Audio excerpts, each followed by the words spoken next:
ಒಂದು ದೇವಸ್ಥಾನ 17 ಬಾರಿ ಧ್ವಂಸ ಮಾಡಲಾಯಿತು, ಆದರೆ ಪ್ರತಿ ಬಾರಿ ಮತ್ತೆ ಎದ್ದು ನಿಂತಿತು. ಇದು ಕೇವಲ ಒಂದು ಶಿವನ ದೇವಸ್ಥಾನ ಅಲ್ಲ, ಇದು ಭಾರತದ ಆತ್ಮಗೌರವದ ಪ್ರತೀಕ. ಹೌದು, ನಾನು ಮಾತನಾಡುತ್ತಿರುವುದು ಗುಜರಾತಿನ ಪವಿತ್ರ ಸೋಮನಾಥ ದೇವಸ್ಥಾನದ ಬಗ್ಗೆ. ಸೋಮನಾಥ ದೇವಸ್ಥಾನ ಭಾರತದ 12 ಜ್ಯೋತಿರ್ಲಿಂಗಗಳಲ್ಲಿ ಮೊದಲನೆಯದು. ಈ ದೇವಾಲಯದ ಇತಿಹಾಸ ಸಾವಿರಾರು ವರ್ಷಗಳ ಹಿಂದಿನದು ಎಂದು ನಂಬಲಾಗಿದೆ. ಸೋಮ ಅಂದರೆ ಚಂದ್ರ. ಚಂದ್ರದೇವನು ಶಿವನ ಆರಾಧನೆ ಮಾಡಿ ಇಲ್ಲಿ ಮೋಕ್ಷ ಪಡೆದ ಕಾರಣಕ್ಕೆ ಈ ಸ್ಥಳಕ್ಕೆ ಸೋಮನಾಥ ಅನ್ನೋ ಹೆಸರು ಬಂದಿದ್ದು ಅಂತ ಪುರಾಣಗಳು ಹೇಳ್ತಿವೆ. ಆದರೆ ಈ ದೇವಾಲಯದ ಮೇಲೆ ಅನೇಕ ದಾಳಿಗಳು ನಡೆದವು. 1026ರಲ್ಲಿ ಮೊಹಮ್ಮದ್ ಗಜ್ನಿ ದಾಳಿ ಮಾಡಿ ದೇವಾಲಯದ ಅಪಾರ ಸಂಪತ್ತನ್ನು ದೋಚಿದನು. ಅದಾದ ಮೇಲೆ ಹಲವಾರು ಆಕ್ರಮಣಕಾರರು ದೇವಸ್ಥಾನವನ್ನು ಧ್ವಂಸ ಮಾಡಿದರು. ಆದರೆ ಪ್ರತಿ ಬಾರಿ ಭಕ್ತರು ಅದನ್ನು ಮತ್ತೆ ಕಟ್ಟಿದರು.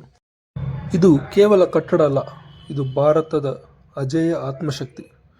ಭಾರತ ಸ್ವಾತಂತ್ರ್ಯ ಪಡೆದ ನಂತರ ಸೋಮನಾಥ ದೇವಸ್ಥಾನವನ್ನು ಮತ್ತೆ ನಿರ್ಮಿಸಲೇಬೇಕು ಅನ್ನೋ ಕನಸು ಕಂಡವರು ಸರ್ದಾರ್ ವಲ್ಲಭಭಾಯಿ ಪಟೇಲ್. ಅವರ ಪ್ರಯತ್ನದಿಂದ 1951ರಲ್ಲಿ ದೇವಸ್ಥಾನದ ಪುನರ್ ಪ್ರತಿಷ್ಠಾಪನೆ ನಡೆಯಿತು.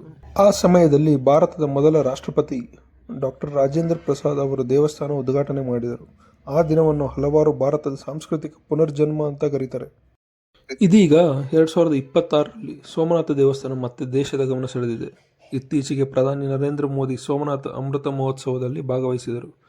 ಅದರ ಜೊತೆಗೆ ವಿಶೇಷ ಸ್ಮರಣ ನಾಣ್ಯ ಮತ್ತು ಅಂಚೆ ಚೀಟಿಯನ್ನು ಬಿಡುಗಡೆ ಮಾಡಿದರು. ಅಷ್ಟೇ ಅಲ್ಲ, ಭಾರತೀಯ ವಾಯುಪಡೆಯ ಸೂರ್ಯಕಿರಣ್ ಏರೋಬ್ಯಾಟಿಕ್ ತಂಡವು ಸೋಮನಾಥ ದೇವಾಲಯದ ಮೇಲೆ ಅದ್ಭುತ ಏರ್ ಶೋ ನಡೆಸಿತು. ಮೋದಿ ಅವರು ತಮ್ಮ ಭಾಷಣದಲ್ಲಿ ಹೇಳಿದ್ದು ಏನು ಗೊತ್ತಾ? ಸೋಮನಾಥ ಕೇವಲ ದೇವಸ್ಥಾನ ಅಲ್ಲ, ಇದು ಭಾರತದ ಶಾಶ್ವತ ಆತ್ಮದ ಪ್ರತೀಕ. ಅವರು ಇನ್ನೊಂದು ಮಹತ್ವದ ವಿಚಾರವೂ ಹೇಳಿದರು.